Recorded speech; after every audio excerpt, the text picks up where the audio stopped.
कार्यक्रम के सह प्रायोजक हैं। देश की सुरक्षा जवानों के हाथ, धान की सुरक्षा नॉमिनी गोल्ड के साथ।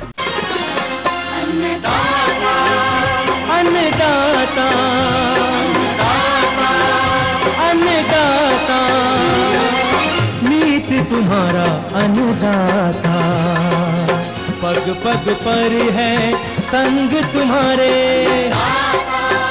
अन्नदाता।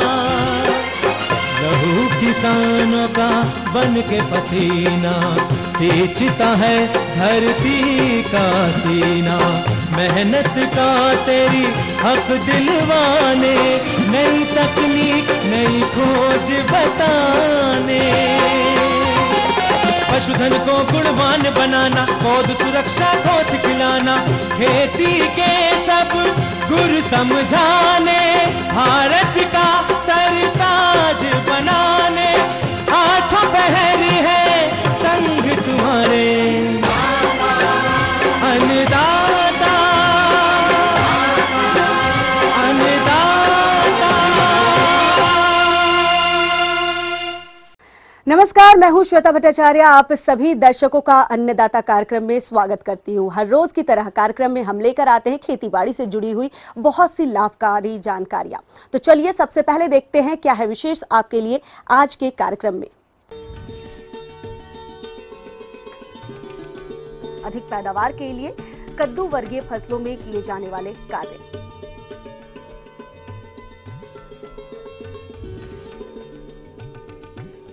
वर्षा ऋतु में फल के बाग बगीचों में समसामयिक कार्य।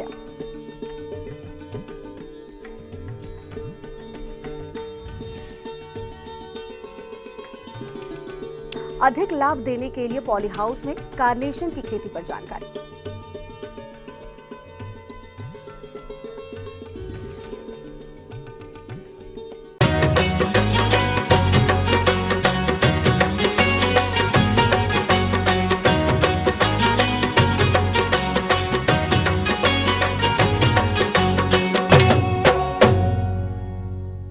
हमारे प्रदेश के जिन किसानों ने कद्दू वर्गीय फसलों की बुआई की है वो वर्तमान में 20 से 30 दिन की अवस्था पर होगी और इस समय फसलों में कौन कौन से कार्यों को करना जरूरी है जिससे कि अधिक उपज मिल सके। इसी विषय में ग्राम दहिया जिला सतना के किसान कृष्ण कुमार दहिया कुछ जानकारी। जो कद्दू की खेती हम लोग करते हैं ठीक तरीके से उसका पैदावार कम होता है। इसकी अच्छी पैदावार कैसे ली जाए इसके लिए हमको जानकारी चाहिए। इसमें निदाई उड़ाई कैसे करें, खाद कैसे कितनी मात्रा में डालें, इसमें कई तरह के कीड़े लगते हैं, इसमें क्या दवाई डाली जाए जो कीड़े बाहर निकल जाएं, फुल जानकारी हमको चाहिए।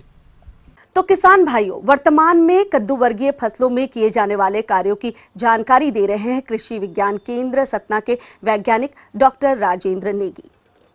जो अपनी बेल वाली फसलें हैं जिसमें करेला, लौकी, कुम्हड़ा, तरोई इस प्रकार की फसलें अपने आसपास जो खाली जगह है उसमें लगाते हैं। खासकर जो कुम्हड़ा की फसल है इस समय आपकी जो फसल होगी वो अपने बहुत पौधे जो है वानस्पतिक वृद्धि की अवस्था में होंगे। जो इस समय जो फसल होगी आपकी लगभग जो है 1 या 1.5 फीट या 2 फीट की अवस्था पे होगी।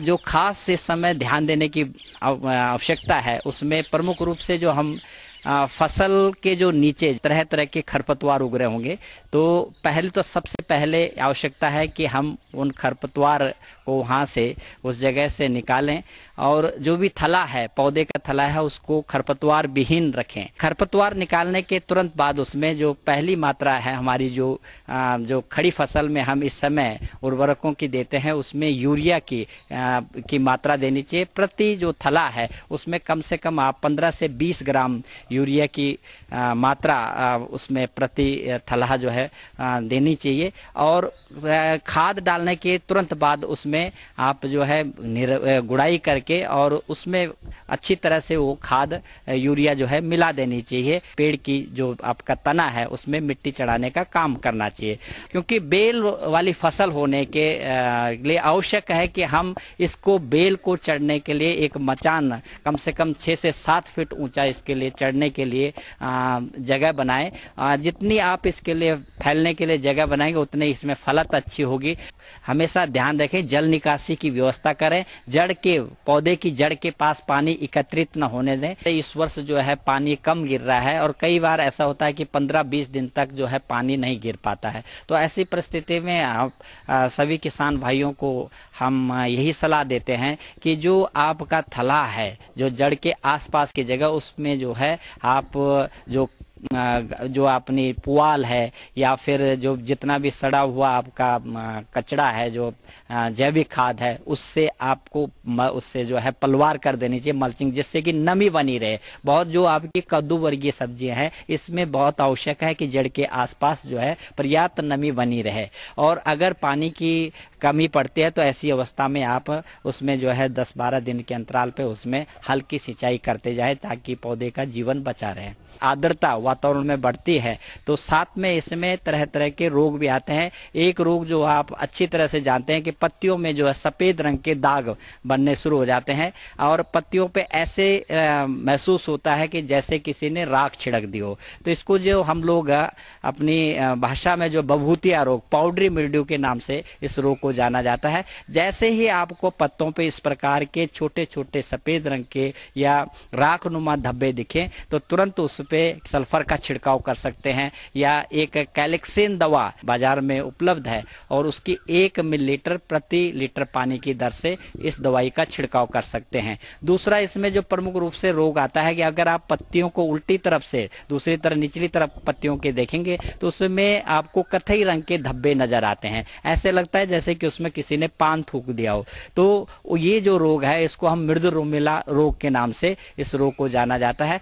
इसके लिए आप जो प्रोपेकोनाजोल, हेक्साकोनाजोल, इनमें से कोई भी दवाई का आप इसमें छिड़काव कर सकते हैं 1 ml प्रति लीटर पानी की दर से। साथ में जो आप देखेंगे कि इस समय जो है कीट का प्रकोप कई बार देखा जाता है कि इसमें लाल कीट का प्रकोप, कीट जो है पत्तियों को खा जाता है और जिससे वो पत्तियां जो है कटी कटी नजर आती हैं और शीघ्र ही जो पौधे का विकास ठीक तरह से नहीं हो पाता है। जैसे ही आपको एक कीट दिखाई दे तो उस फसल उस पे जो है आप कोई भी जैसे आपका जो है मैलाथियन डस्ट ले सकते हैं, उसको जो है 1:7 भाग जो है राख के साथ मिला करके फसल पे जो है सवेरे के समय या शाम के समय उस पे बुरकाव कर दें।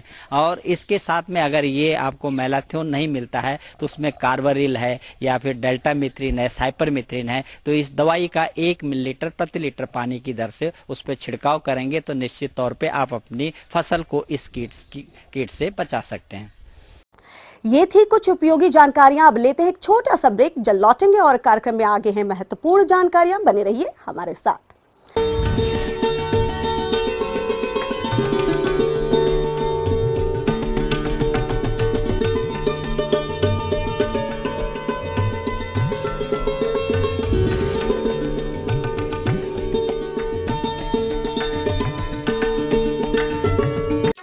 धान के कटोरा छत्तीसगढ़, जी हाँ, भराए है प्राकृतिक देन। यहाँ के चिन्हारी कर्मा ददरिया अब्बड़ सुघ्घर है। यहाँ के राजभाखा मानो आप मन के अपन भाखा मा हमन अउ आपो मन देखबो छत्तीसगढ़ ला अउ तीरली काबर के छत्तीसगढ़िया सबले बढ़िया। छत्तीसगढ़ी न्यूज देखो हर दिन बिहनिया 7:30 बजे।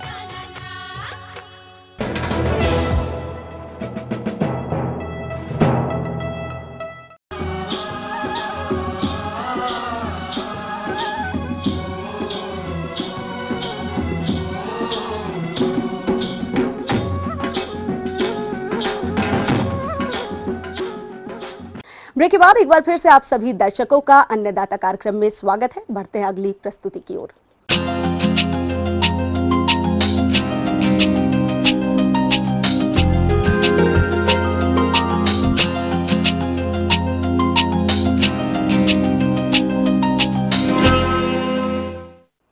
बरसात का मौसम आते ही फल बागों में विभिन्न प्रकार के खरपतवार और कीट व्याधियों का प्रकोप होने लगता है, जिनकी समय पर रोकथाम नहीं करने पर आने वाले दिनों में इनसे कम उत्पादन प्राप्त होता है। तो फल उत्पादक भाइयों वर्षा ऋतु में कैसे करें फल बागों का प्रबंधन, इस विषय पर जानकारी के लिए देखिए कार्यक्रम की ये खास प्रस्तुति। तो किसान भाइयों, आइए चर्चा करते हैं फल उद्यानों के रखरखाव एवं प्रबंधन पर। जिसके अंतर्गत सर्वप्रथम बात करते हैं जल प्रबंधन की। वर्तमान समय बरसात का चल रहा है। हमारे प्रदेश में वर्षा का असामान्य वितरण होने की वजह से कहीं तो अतिवृष्टि हो रही है और कहीं पर अनावृष्टि। अतः हमें सबसे पहले वर्षा की परिस्थितियों को ध्यान में रखकर अपने फल वृक्षों में जल प्रबंधन करना चाहिए। अर्थात जहां पर वर्षा अधिक हो रही हो वहां पर फल उद्यानों में जल निकास की उचित व्यवस्था करना चाहिए, क्योंकि अधिक जल भराव होने पर फल वृक्षों के सूखने तथा कई प्रकार के रोगों के चपेट में आने की आशंका बनी रहती है। इसमें बचाव के लिए पूर्व में बने थालों को तोड़ देना चाहिए तथा पौधे के तनों के चारों ओर मिट्टी चढ़ा देनी चाहिए, ताकि पानी सीधा पौधों के संपर्क में न आए। यह तो हुई अधिक वर्षा वाले क्षेत्रों की बात। अब जहां पर वर्षा नहीं हुई है उन क्षेत्रों की बात करते हैं। जहां पर पर्याप्त वर्षा नहीं हो रही हो उन क्षेत्रों में मिट्टी की किस्म, फल वृक्षों की जल मांग को ध्यान में रखते हुए नियमित रूप से सिंचाई करते रहें। अब आइए चर्चा करते हैं खरपतवार नियंत्रण की। जैसा कि हम सभी जानते हैं कि पर्याप्त नमी तथा पोषक तत्वों की उपस्थिति बनी रहने के कारण फल उद्यानों में भारी मात्रा में खरपतवारों का उगना आम बात है। यदि इन खरपतवारों का समय रहते नियंत्रण नहीं किया जाता तो यह जल एवं पोषक तत्वों की प्राप्ति में पौधों से प्रतिस्पर्धा करते हैं। साथ ही कई प्रकार के रोग तथा कीटों की समस्या को भी उत्पन्न करने में सहायक होते हैं। अतः इन खरपतवारों को समय समय पर उद्यानों से सफाई करते रहना चाहिए। जहां तक संभव हो इन खरपतवारों का नियंत्रण हाथ या मशीन द्वारा निराई गुड़ाई के द्वारा करना चाहिए, क्योंकि इससे पौधों को दोहरा लाभ मिलता है। अगर मजदूरों की उपलब्धता नहीं है या मजदूरी अधिक महंगी है तो इस स्थिति में आप नींदानाशी दवाओं का छिड़काव कर सकते हैं। जहां तक बात पोषक तत्व प्रबंधन की है तो किसी भी पौधे की उचित वृद्धि व फल उत्पादन प्राप्त करने के लिए उसका उचित पोषक प्रबंधन बहुत ही आवश्यक होता है। अतः समय समय पर पौधों की आयु, किस्म एवं मांग के अनुसार पोषक तत्व देना चाहिए। साधारणतः उनकी उम्र के अनुसार पोषक तत्वों का प्रबंधन इस प्रकार करना चाहिए। अब आइए चर्चा करते हैं फल सुरक्षा के बारे में।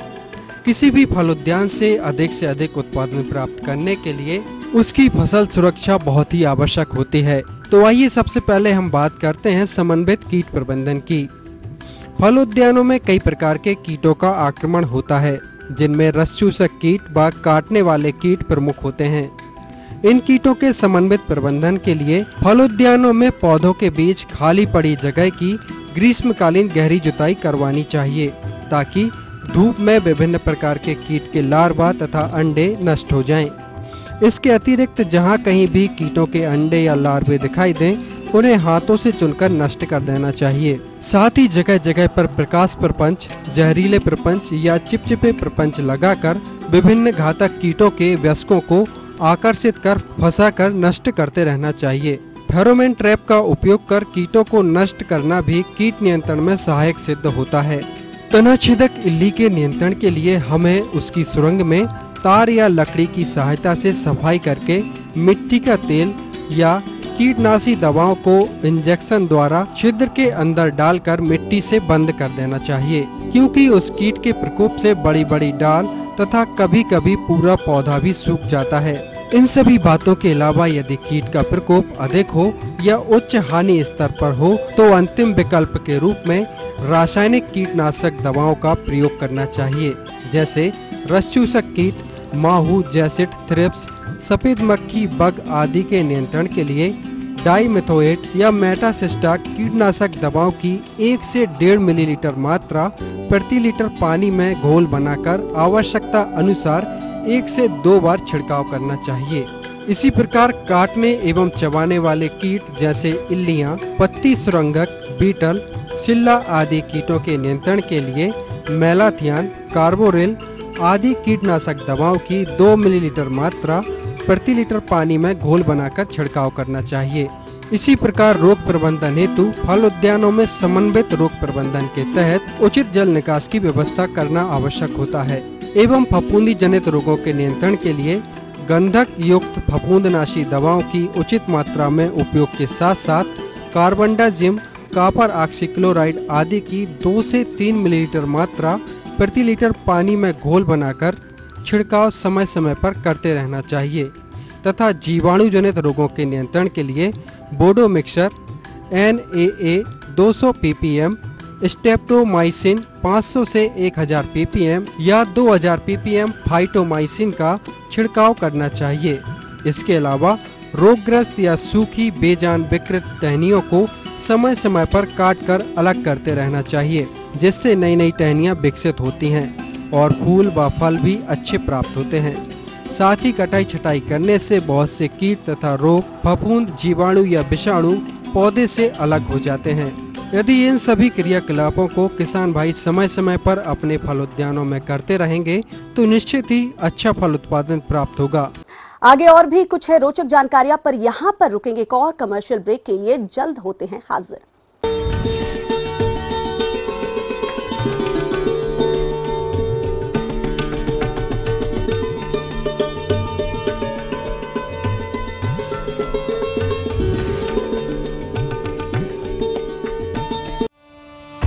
यहाँ राजनीति बदलती रहती है, अपना चरित्र और चेहरा कभी भी कोई भी बन सकता है।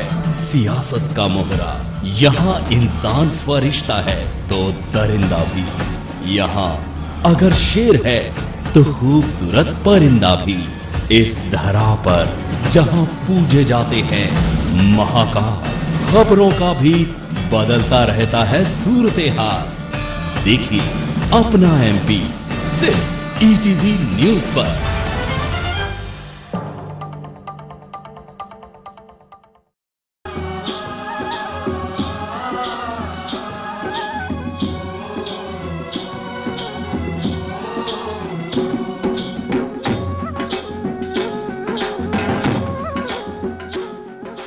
ब्रेक के बाद आप सभी दर्शकों का स्वागत है। चलिए अब रुख करते हैं अगली कड़ी की ओर।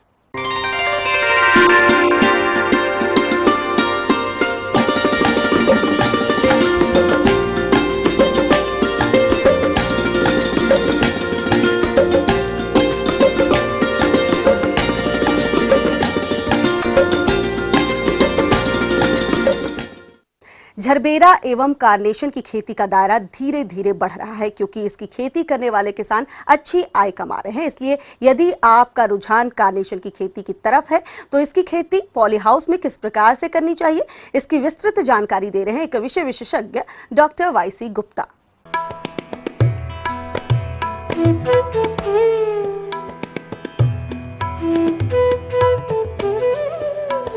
कार्नेशन एक बहुत ही उपयोगी एंड लाभदायक पुष्प सिद्ध हुआ है। पिछले कुछ वर्षों में हिमाचल प्रदेश में पॉली हाउस में सबसे ज़्यादा कार्नेशन की खेती की जा रही है। इस परियोजना में भी हमने इस पॉली हाउस में, जो कि लगभग 1380 स्क्वायर मीटर का है, 9 वैरायटियों को लाया है, जिसमें ग्वेन, आयरिनी, फरीदा इत्यादि इत्यादि, और मुख्य तौर पे लाल रंग की किस्मों की, सफेद रंग की किस्मों की और पीले रंग की किस्मों की ज्यादा डिमांड हो। सफल उत्पादन के लिए मिट्टी का चुनाव सबसे महत्वपूर्ण है। इसके लिए मिट्टी पोषण युक्त उर्वर मिट्टी जिसका pH मान 6 से 7 के बीच हो, वह सर्वोत्तम होती है। बेड के लिए यदि चिकनी मिट्टी है तो मिट्टी 55%, बालू 15%, कंपोस्ट 30% तथा धान की भूसी 4 किलो प्रति वर्ग मीटर दर होना चाहिए। यदि दोमट मिट्टी है तो मिट्टी 55%, बालू 10%, कंपोस्ट 30% तथा धान की भूसी 2.5 किलो प्रति वर्ग मीटर दर होना चाहिए। अब बात आती है पौधरोपण हेतु बेड की तैयारी। तो बेड की तैयारी के पूर्व मिट्टी को रोग एवं कीट रहित करने के लिए 100 वर्ग मीटर के लिए 7 से 10 लीटर फॉर्मेल्डिहाइड दवा को 100 लीटर पानी की दर से मिलाकर पावर स्प्रे से छिड़काव कर उसे पॉलीथीन शीट से ढककर चारों ओर से दबा दें, जिससे मिट्टी में पड़ी दवाइयों से बनने वाली गैस बाहर न जाए। 3 से 4 दिन बाद पॉलीथीन शीट हटाकर मिट्टी में पानी भर दें तथा 3 से 4 दिन तक लगातार फावड़े की सहायता से पलटते रहना चाहिए। सुगमता पूर्वक सभी कृषि कार्य संचालन होने के लिए रेज बेड पर की जाती है और बेड की ऊंचाई 45 सेंटीमीटर तथा बेड की चौड़ाई 60 सेंटीमीटर एवं दोनों बेडों के बीच की दूरी 30 सेंटीमीटर होनी चाहिए। जहां तक खाद उर्वरकों की उपयोग की बात है तो बेड तैयार होने के बाद बेसल उर्वरक रूप में single super phosphate 2.5 kilogram magnesium sulphate, आधा किलोग्राम बायोजाइम ग्रेन्यूल्स, 200 ग्राम ह्यूमिगार्ड ग्रेन्यूल्स 200 ग्राम प्रति 10 वर्ग मीटर की दर से बेड के ऊपर की सतह में मिला देना चाहिए। कार्नेशन को लगाने से पहले जब पॉली हाउस तैयार हो जाता है, इसकी मिट्टी में हम 2 भाग मिट्टी, 1 भाग गोबर की खाद और 1 भाग रेत डालते हैं। जब भी मिक्सचर पौधे लगाने से पहले इसमें मैंने जैसे बताया ट्राइकोडर्मा विरिडी को मिलाया गया, जो कि 2 से 5 ग्राम पर स्क्वायर मीटर मिलाया गया था। और इसमें हमने पौधे से पौधे की दूरी 15 सेंटीमीटर और लाइन से लाइन की दूरी 15 सेंटीमीटर, इस तरह से कुल मिला के 32 से 36 पौधे इसमें 1 स्क्वायर मीटर में आते हैं। और इसको आमतौर पर तब लगाया जाता है जब हमारे पास जो तापक्रम है 15 डिग्री सेंटीग्रेड से 25 डिग्री सेंटीग्रेड के आसपास होता है, तब इसमें पौध जो है बहुत ही अच्छे ढंग से स्थापित होती है।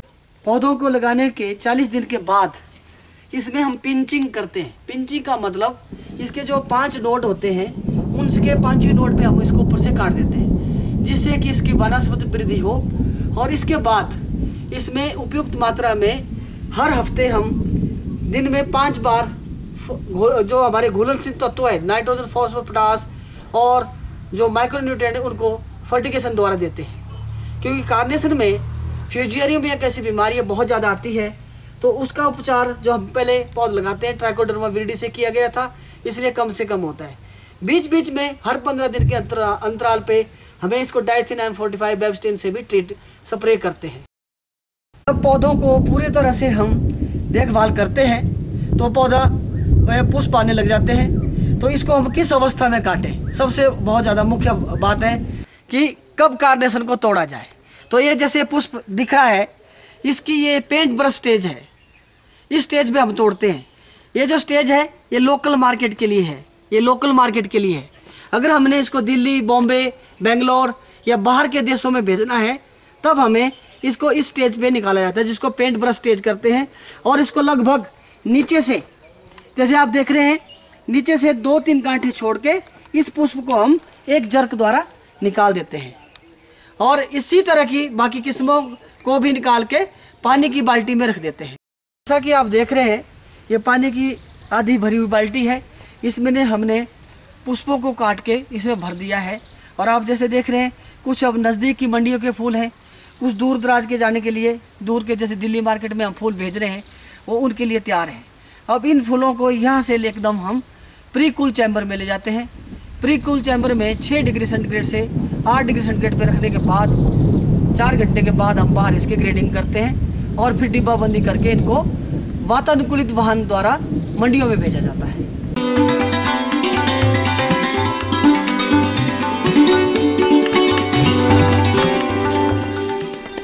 अन्नदाता हेल्पलाइन निशुल्क फोन संपर्क सेवा के माध्यम से आपके द्वारा पूछे गए प्रश्नों में से 1 या 2 महत्वपूर्ण प्रश्नों को हम अपने कार्यक्रम में शामिल करते हैं। इसी के तहत आज का चयनित प्रश्न और उसका जवाब इस प्रकार है। अन्नदाता निशुल्क फोन संपर्क सेवा के माध्यम से पूछे गए प्रश्नों में से आज हमने जिस प्रश्न को कार्यक्रम में शामिल किया है, उसे पूछा है ग्राम कैमारा, जिला श्योपुर के कृषक अशोक रावत ने। यह मिर्ची की वैज्ञानिक रोपाई विधि के बारे में जानकारी चाहते हैं। तो अशोक रावत जी, आपकी जानकारी हेतु प्रस्तुत है कार्यक्रम का यह अंश। रोप तैयार हो गया है। तैयार होने का मतलब कि कम से कम आपका आधा फीट का रोप 15 सेंटीमीटर का रोप होना चाहिए। उससे बहुत बड़ा भी नहीं होनी चाहिए। बहुत बड़ा होता है तो वो भी सही नहीं रहता है। 15 सेंटीमीटर का जब रोप तैयार हो जाता है, खासकर जो हाइब्रिड वैरायटी होती है वो तो आपका 28-30 दिन में ही तैयार हो जाती है। जो इम्प्रूव्ड होती है या देसी होती है वो 40 दिन समय लेता है। मिर्ची की फसल से अच्छा उत्पादन प्राप्त करने के लिए सबसे पहले बात आती है भूमि की चयन एवं तैयारी की। तो इसके लिए अच्छे जल निकास वाली बलुई, दोमट या दोमट भूमि अच्छी पाई गई है। ऐसी मिट्टी जिसका pH मान 6 से 7.5 के बीच हो। खेती के लिए उपयुक्त होती है।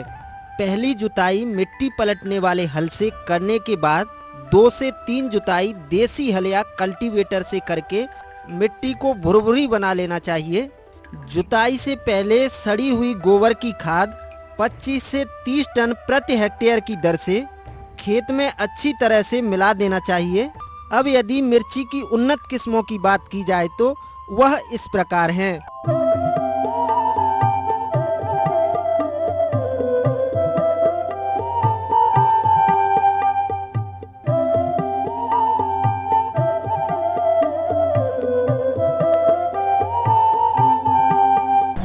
और इसके साथ साथ आपको जो है खाद की मात्रा जो है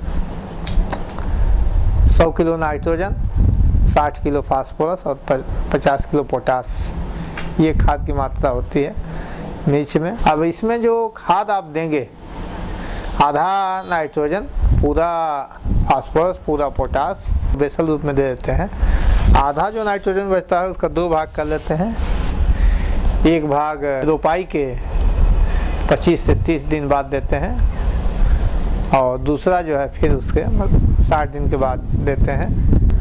उसको रोप तैयार होने के बाद खेत में लगाएं तो मेड़ और नाली, रीज एंड फरो जिसे बोलते हैं, उसी विधि से आपको लगाना है। आपको बराबर में नहीं लगाना है, क्योंकि बराबर में लगाते हैं तो अगर बरसात हो जाती है तो आपका पौधा मर जाएगा, सूख जाएगा। इसलिए मेड़ और नाली पे लगाना है। और आपको एक जड़ उपचार भी करना बहुत ज़रूरी होता है। आप 1 लीटर पानी में 3 ग्राम बावस्टीन डालिए। 10 लीटर पानी है तो 30 ग्राम बावस्टीन डाल के और उसके जड़ को उसमें 10 मिनट तक आप डुबोए रखिए और उसके बाद आप उसकी रोपाई करिए। रोपाई करते समय ध्यान रखिए कम से कम आपका 2 फीट, लाइन से लाइन की दूरी 2 फीट और पौधे से पौधे की दूरी 2 फीट रखना आपका जरूरी रहता है। जब भी रोप लगाएं उस समय ट्रांसप्लांट करें, उसमें पानी देना बहुत जरूरी रहता है।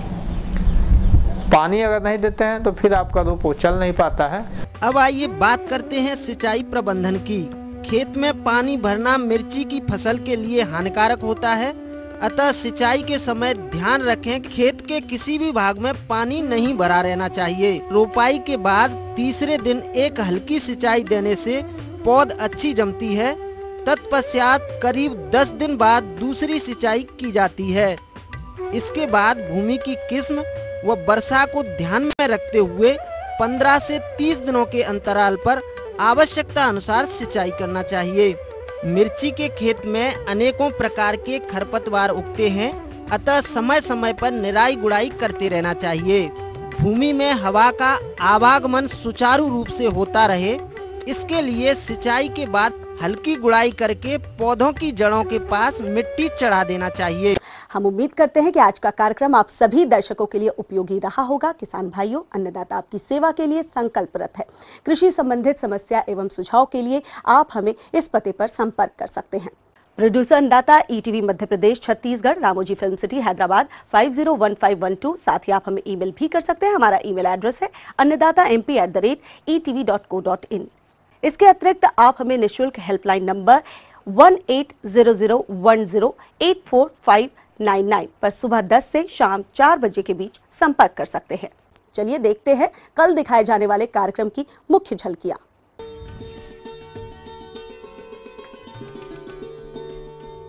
अधिक उत्पादन के लिए कपास की फसल में किए जाने वाले कार्य।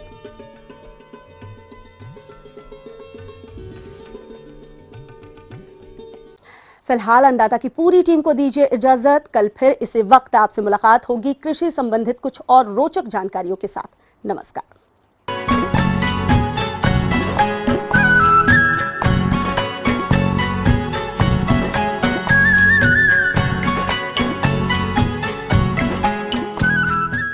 इस कार्यक्रम के सह प्रायोजक थे देश की सुरक्षा जवानों के हाथ, धान की सुरक्षा नॉमिनी गोल्ड के साथ।